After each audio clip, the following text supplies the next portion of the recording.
The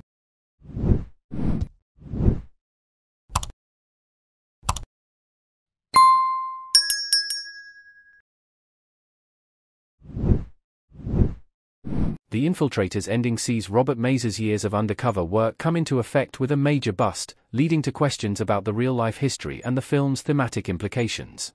Bryan Cranston leads the Infiltrator cast, playing the dual lives of Robert Mazur and his undercover criminal counterpart, Bob Musella.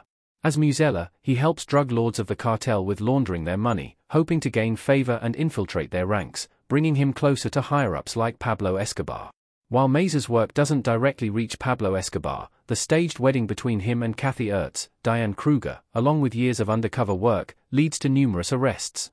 Mazur spends the majority of the film building connections with the cartel, and his efforts manage to take down Bank of Credit and Commerce International, the seventh largest private bank in the world, which was vital to the drug lords' money laundering schemes. Who gets arrested in the Infiltrator's wedding drug bust? Several characters from the film were included in the 100-plus arrests. Bryan Cranston as Robert Mazur in The Infiltrator 3. The Infiltrator's climax sees the wedding of Robert Mazur and Kathy Erz's criminal personas, rallying their cartel colleagues in one location for a series of arrests from Operation Sea Chase. Bonnie Tischler, Amy Ryan, leads the charge in arresting several of the criminals with whom audiences have become acquainted throughout the film. Most notably, this includes Roberto Alcano, Benjamin Bratt, and Gloria Alcano, Elena Anaya, the couple that Mazur and Erz spend chummy time with through the movie's events. Also arrested are Amjad Awan, Said Tegmoe, Akbar Bilgrami, Art Malik, and Gonzalo Mora Jr., Ruben Ochandiano. Did Robert Mazur and Kathy Ertz have an affair in The Infiltrator? Robert Mazur remained true to his wife. The Infiltrator, Diane Kruger and Bryan Cranston. An important aspect of The Infiltrator is the difficulty Robert Mazur experiences in his family life during his time undercover in the cartel.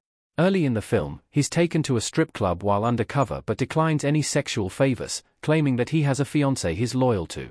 To make good on this lie, Kathy Ertz is instated to play the role of his fiancée, and she becomes an integral part of his operation, helping to sell him as an appealing business partner to cartel members like Roberto Alcano. While there's a scene in The Infiltrator where Robert and Kathy hold each other in a tender embrace, and it almost seems like they're about to kiss, it's implied that they remain professional. Kathy later visits Robert's wife and suggests to her that her husband has always been entirely faithful to her despite spending great lengths of time away on the mission. Robert and Kathy may consider the possibility for a brief moment, implying that they've delved deep into their double lives, but they manage to remain grounded in reality and not be consumed by their pretend relationship. Did Operation Sea Chase help take down Pablo Escobar? Robert Mazur claims that it was just a bump on the highway for Escobar. Operation Sea Chase was responsible for the arrests of over 100 drug traffickers and money launderers, including several that were directly involved with Pablo Escobar. While this was undoubtedly an astounding victory for law enforcement, especially given the takedown of BCCI, it wasn't the most impactful in dealing with Pablo Escobar. The film's events take place during the 1980s, while the infamous drug lord lived until 1993.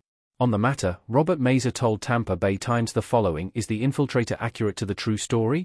The Infiltrator is relatively accurate to Robert Mazur's memoir. Bryan Cranston as Robert Mazur in The Infiltrator. As far as The Infiltrator's true story, it's hard to tell what moments are exactly accurate. The film is based on Robert Mazur's personal memoir of the same name, so it's subject to his biases and memory of the story. With that being said, it's treated as a fairly consistent recount of the events, and the film only has a few original scenes that weren't from his writing. For dramatization purposes, The Infiltrator movie is a bit more punchy and straight to the point, focusing only on its central three undercover characters. In real life, the operation involved 250-plus law enforcement officers. Some key moments from the film that were added to the script include the audition scene, where Robert Mazur goes through a voodoo ritual where a man is shot in the head. As far as the text states, Robert Mazur never shoved a waiter's head into a cake, and he also never received a bloody coffin as a threat in the mail. Both of those scenes are entirely fabricated. Importantly, the climactic wedding never happened in life, though it was planned. Rather than making the arrests at the morning ceremony like in the film, they happened the night before. What the real Robert Mazur has said about The Infiltrator. Robert Mazur has praised the project for its depictions. The real Robert Mazur, subject of movie The Infiltrator. Given that Robert Mazur was directly involved in the production of The Infiltrator, with the film's script being based on his memoir, he's had rather positive feedback for the project. Mazur took several interviews during press for the movie in 2016, where reporters inquired about the real-life events that transpired and how they were depicted in the film.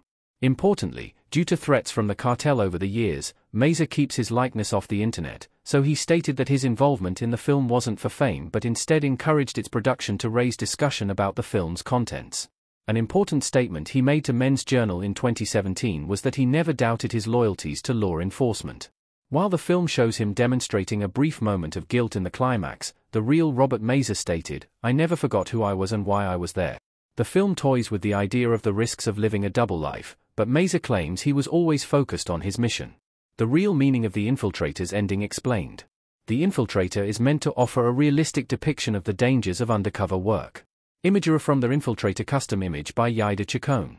Like many stories about going undercover in the criminal underworld, The Infiltrator is a tale of paranoia but also temptation. Robert Mazur is forced to spend years of his life in a high-risk situation where he could slip up and be killed at any moment. But he also spends this time growing accustomed to a particular way of life that appeals to the darkest temptations of humankind, which can be hard to break away from.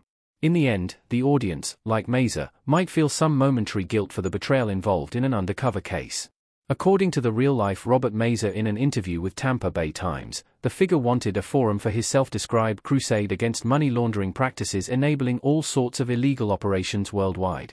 The purpose of The Infiltrator was to tell a story that, while dramatized, is rooted in fact and examines the nuanced involvement of money laundering, raising awareness and sparking conversation surrounding the topic.